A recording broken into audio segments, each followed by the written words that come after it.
Olá a todos, bem-vindos ao meu canal. Eu sou Burned Beauty 2018R. Meu nome é Tânia Meisenbach e este é Ambição Queimada. Eu venho tentando gravar este episódio há 2 semanas e toda vez que tento algo acontece. Agora mesmo, o Grady está no quarto, meu cachorro, e ele não para de latir. Eu tive problemas elétricos, problemas com o aplicativo, problemas com o equipamento, mas nós vamos conseguir fazer isso. Porque eu encontrei esse vídeo de mim fazendo o episódio 1 da segunda temporada de Ambição Queimada, onde eu contei minha história e eu estava programado para gravar esse episódio, o episódio 1. E eu estava absolutamente miserável porque eu estava realmente começando a entender como as coisas realmente eram agora. O processo de lembrar e aceitar que nada foi um acidente levou muitos meses a mais e eu estava fazendo terapia. Mas na época desta gravação, eu tinha estado no hospital cerca de um mês antes e foi tão difícil até mesmo conseguir chegar ao hospital naquela noite.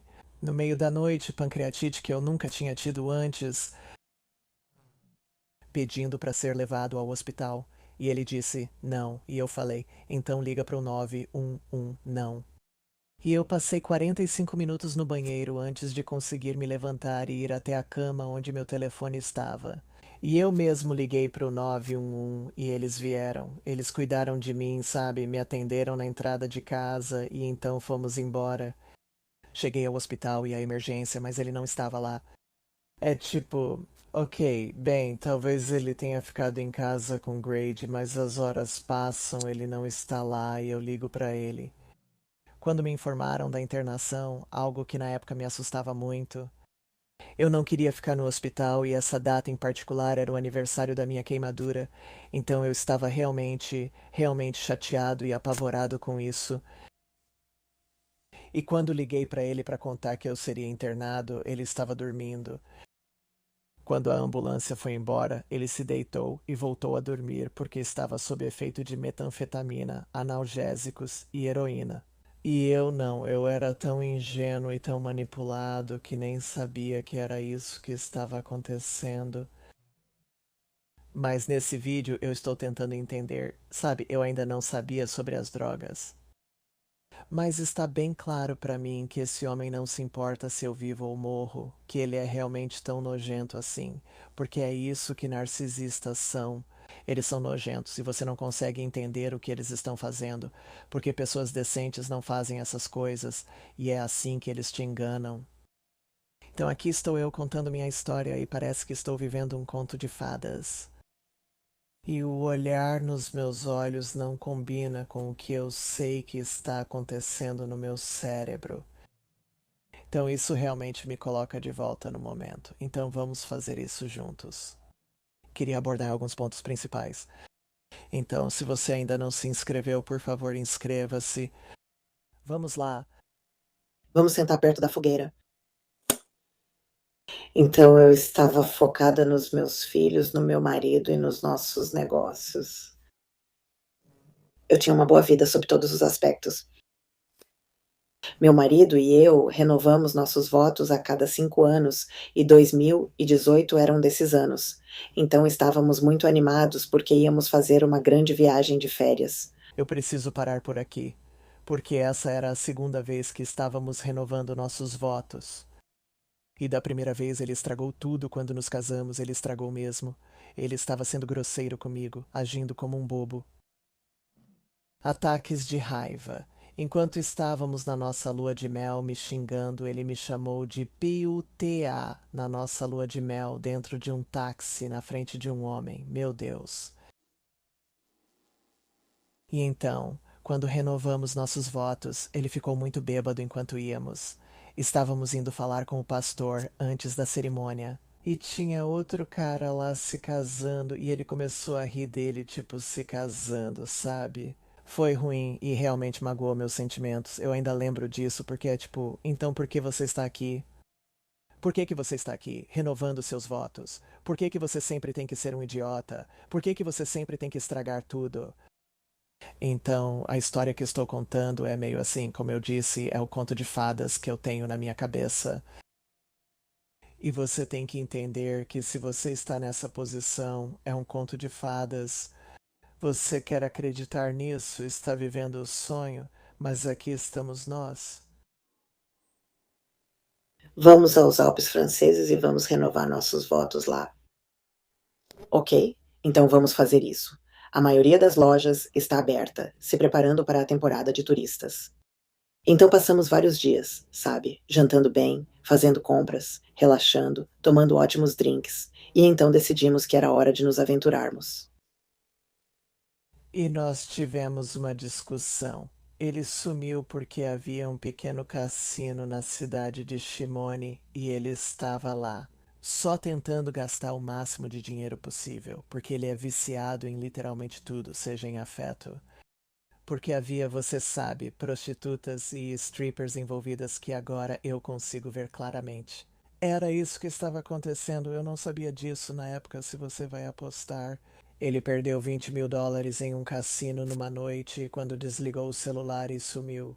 E foi ao cassino e perdeu US$ 10.000 do nosso dinheiro e US$ 10.000 do dinheiro da empresa. Eu te dou esses exemplos porque essas são coisas, esses são sinais de alerta. Olá, se você está lidando com alguém assim, essa pessoa não é apenas irresponsável e frustrante, ela é perigosa.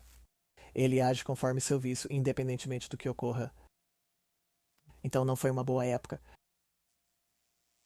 O motivo disso ser importante é porque a forma como essa viagem terminou.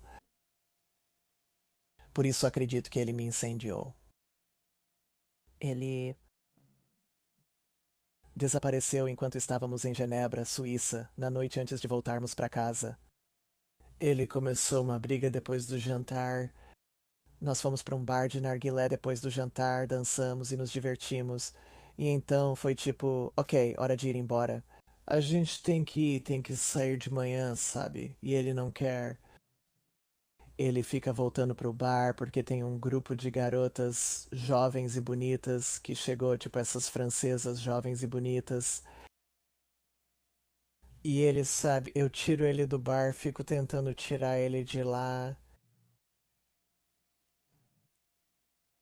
Estamos parados na frente.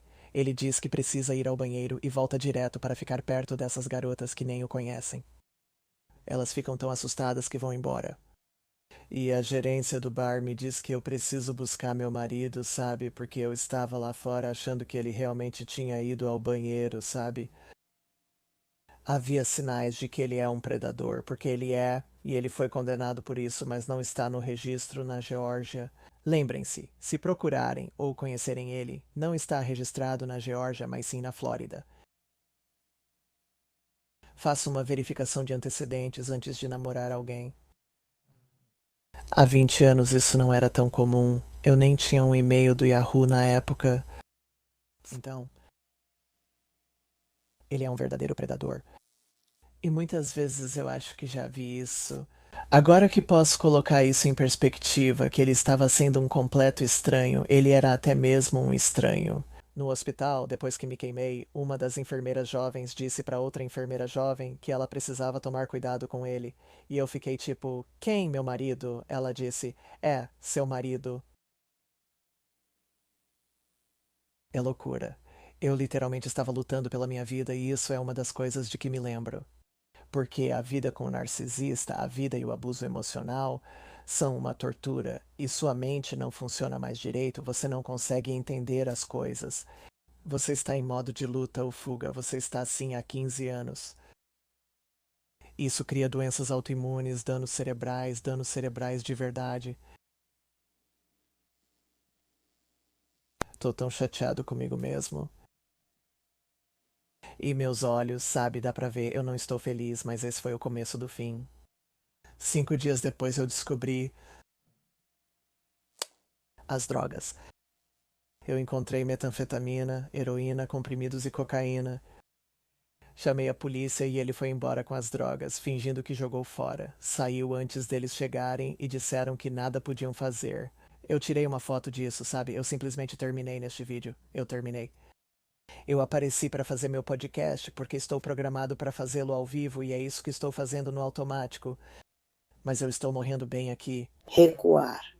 E eu me abaixei para colocar a carne na grelha e imediatamente senti o que, mesmo naquela hora, eu já sabia que era o fluido de isqueiro me atingindo. E eu só me lembro dele atingindo minha mão e o braço. Eu tinha esse cabelo comprido, eu só me lembro dele atingindo minha mão e meu braço. E eu meio que me lembro daquele momento de aham. Bem ali onde eu parei, eu estou pensando, sabe de uma coisa?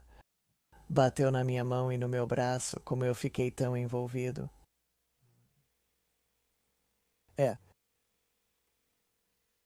Não é bom, né? Tipo, é só uma fração de segundo. E o vento mudou, e as chamas me atingiram com tanta força que simplesmente acenderam. Eu, Chimera, foi como se minha cabeça tivesse sido jogada para trás. e a chama realmente jogou minha cabeça para trás. Literalmente subiu como um fósforo, ou pelo menos é isso que eu acho. É isso que eu acho. Claramente olha pra minha cara, eu tô muito confuso. Nunca vou esquecer esse momento. Quanto mais eu contava, mais lembrava. Mas ele me perseguiu, espalhando fluido de isqueiro enquanto eu corria. E então ele jogou um zipo em mim e foi por isso que eu fui engolido pelas chamas. Foi por isso que eu peguei fogo. Ele é um psicopata. Mas na minha cabeça a sensação era de que eu peguei fogo como um fósforo. Então estou pedindo isso pra ele. Então havia chamas subindo pelo meu braço, subindo pelo meu cabelo e pelas costas, e o vento espalhava tudo ao redor do meu rosto. E eu corri. E eu corri até lembrar de parar, me jogar no chão e rolar. E eu não estava saindo porque eu não estou saindo. Eu continuei rolando pelo que parecia, sabe? Parece uma eternidade, mas na verdade são só alguns segundos. E as chamas estão ficando maiores, elas não estão se apagando, e o meu terror também está ficando maior. Sabe por quê? Meu Deus, porque isso não está funcionando. Desde criança me disseram que era só parar, deitar e rolar. Eu não sabia que parar, deitar e rolar não funciona quando se está com acelerante no corpo. Então eu parei de rolar e deitei de bruços. E eu podia sentir o cheiro de cabelo e carne queimando, e eu podia sentir o cheiro do próprio fogo, sabe? O cheiro do fogo, certo?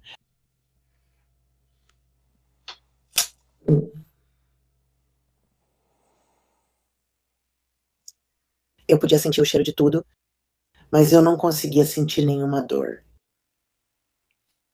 Eu só sentia calor, e isso era porque o fogo estava, sabe, ele estava intenso, com aquele fluido de isqueiro, uma jaqueta de lã e esse cabelo comprido. Foi tipo a tempestade perfeita.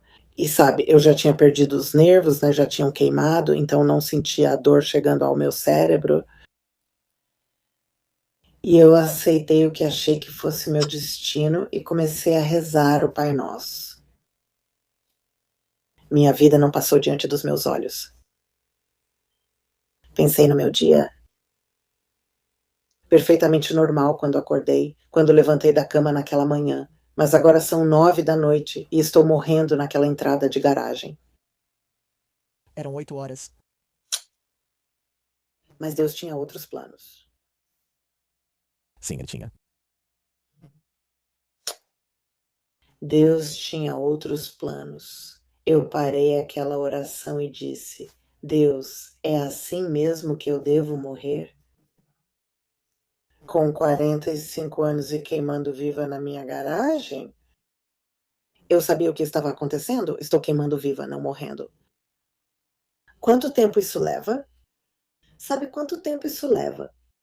Porque neste momento eu não sei. Eu não estou me lembrando, tipo, do meu marido, sou só eu e o fogo, e é Deus.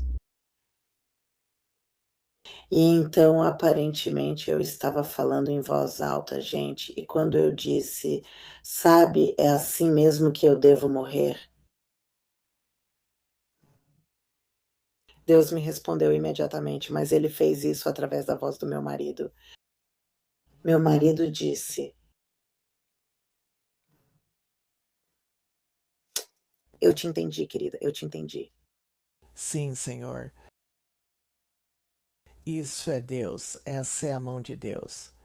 Não havia ninguém que pudesse me tirar de lá, exceto o homem que me incendiou. E ele fez isso acontecer. Eu rezei o Pai Nosso, porque eu estava simplesmente queimando. Cheguei até a metade do Pai Nosso e ainda estava pegando fogo. Então ele deve ter pensado nisso por um momento. Mas eu consegui chegar até o quintal lateral e as chamas eram enormes. Então havia uma grande chance de que os vizinhos pudessem me ver queimando. E se ele não tomasse uma atitude, haveria problemas. Se eu não tivesse corrido, se eu estivesse no quintal dos fundos, acho que não estaria aqui hoje.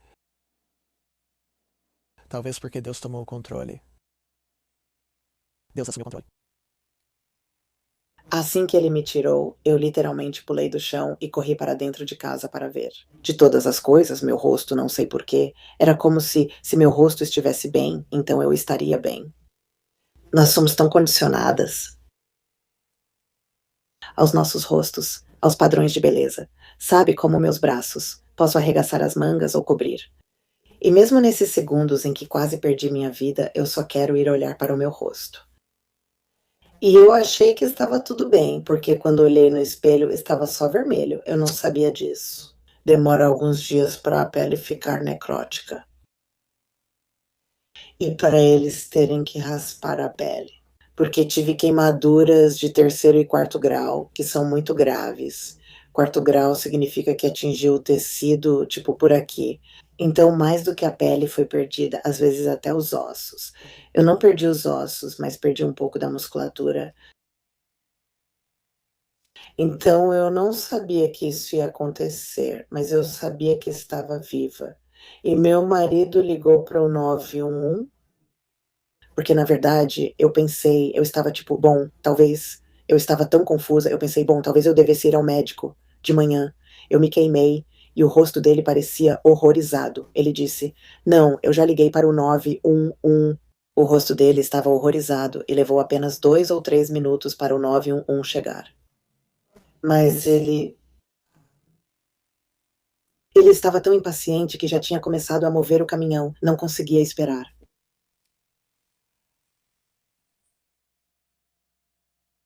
Ele começou a mover o caminhão dele porque a gente estava discutindo. E eu tinha jogado alguma coisa na cozinha, então tinha alguma coisa, não sei o que, no chão da cozinha, um saco de café, algo assim, não sei o que. Mas estava bagunçado. Ele me atraiu para fora de casa para impedir a entrada da polícia. Se eles tivessem apenas entrado e olhado a casa, talvez eles tivessem ficado desconfiados, mas ainda assim, isso aconteceu exatamente do jeito que era para acontecer. Porque olha para mim agora, meu mundo está prestes a explodir. Estou prestes a conseguir as coisas pelas quais trabalhei, as coisas boas estão chegando, sabe? Então tudo bem que foi assim, mas do mesmo jeito que Deus me salvou e fez com que ele me tirasse dali, Deus vai cuidar disso. A vingança é minha, diz o Senhor. Eu estava de pé conversando. Minhas roupas e pele estão queimadas e penduradas em mim e não tenho consciência disso. Tudo o que eu olhei foi para o meu rosto que estava vermelho. Eu não sei, sabe? Eu provavelmente nem estou apresentável. Mas eles me colocaram na ambulância e eu me deitei na maca e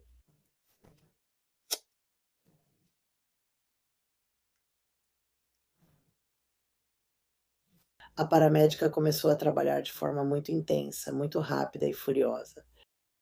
E isso me assustou, porque eu tinha passado de pensar, sabe, de rezar o Pai Nosso, porque, sabe, eu já tinha aceitado Eu tinha dito para mim mesma: "Ok, é assim que eu morri, é assim que eu morri", e então comecei a rezar o Pai Nosso.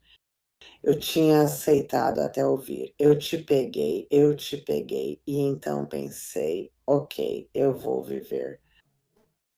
Mas quando essa paramédica começou a agir tão freneticamente, eu percebi, sabe, eu ainda estou em apuros, sabe, era como algo de filme, tipo cortando suas roupas e fazendo coisas. Perguntei à paramédica: "Vou morrer?"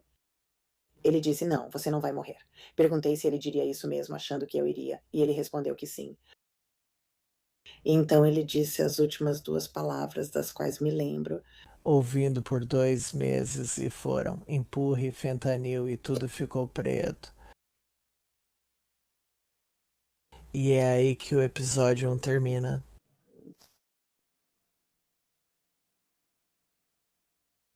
Isso é muita coisa para eu ouvir. Do jeito que eu me lembro, as memórias verdadeiras que estavam lá e que eu reprimi, não é como se eu não me lembrasse, eu lembrava sim. Eu reprimi porque já estava reprimindo coisas há 15 anos. Porque é uma técnica de sobrevivência. Você não sabe o que fazer se não entende isso. Deus te abençoe, você se ajoelha aí você. Agradeça a Deus por nunca ter conhecido alguém tão mal assim e por nunca ter sido emocionalmente abusado, porque isso é terrível. Sabe, eu sei o que fazer com um olho roxo, mas eu não sei o que fazer quando começo a duvidar da minha sanidade. Porque eles literalmente vão te dizer que o céu é, sabe, vermelho quando está azul e esperar que você acredite nisso. E eventualmente você começa a acreditar nisso. Você começa a pensar, cara, sabe, eu estou errado. Quero dizer, talvez isso seja o que azul realmente é.